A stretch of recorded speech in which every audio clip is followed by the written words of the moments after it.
बहुत समय पहले की बात है। माधवपुर नामक गांव में एक गरीब किसान अपनी बूढ़ी अम्मा के साथ रहा करता था। उसके पास एक छोटी सी जमीन थी जो कि बंजर हो चुकी थी। फिर भी वह दिन रात उस पर मेहनत करता था। मोहन बहुत ही मेहनती और ईमानदार था। वह एक आत्मविश्वास से भरा हुआ व्यक्ति था जिसे ना हालातों से डर लगता था ना ही लोगों की बातों से। हर दिन सूरज उगने से पहले ही वह उसी आत्मविश्वास के साथ उठता और अपने खेत की ओर बढ़ता जहां सिर्फ बंजर जमीन थी, लेकिन उसके सपनों की हरियाली छिपी हुई थी। उसे यकीन था कि एक दिन उसकी मिट्टी उसे जरूर जवाब देगी, सोने जैसी फसल बनकर। ओ बेटा मोहन, तेरे लिए मैंने जमींदार से बात कर ली है। वो तुझे अपने पास काम पर रख लेंगे। तू भी जाकर उनसे एक बार बात कर ले बेटा। अब हमारे बस की बात नहीं रही। कम से कम वहां रहकर तू अपना गुजारा तो कर पाएगा। मुझे तेरा बहुत ख्याल है मोहन, इसलिए यह कदम उठाया। जाकर बात कर ले, सब ठीक हो जाएगा।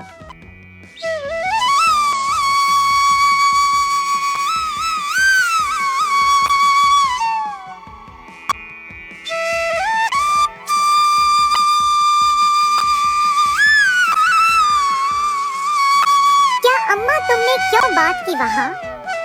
मैं नहीं जाऊंगा। हमारा खुद का खेत है तो मैं दूसरों के पास क्यों काम करने जाऊं? मैं गरीब सही मगर खुददार हूँ।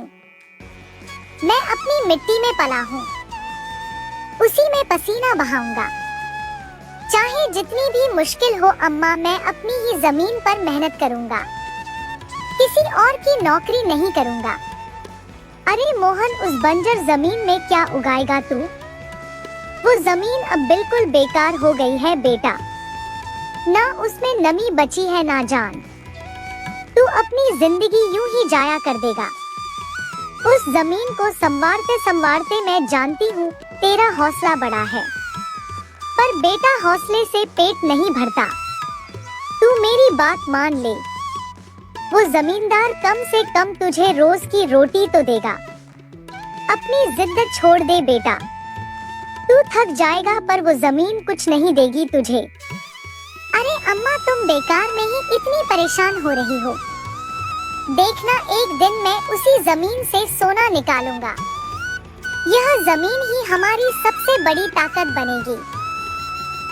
मोहन खेत में काम कर ही रहा था कि तभी वहाँ पर एक आदमी आकर बोला, अरे मोहन भैया, आपको भी मानना पड़ेगा। आप फिर से इस बंजर जमीन पर मेहनत कर रहे हैं। अरे मंगेश भैया, अब क्या करें? जमीन हमसे ज्यादा मेहनत करवा रही है, पर क्या करें? धरती तो माँ समान होती है।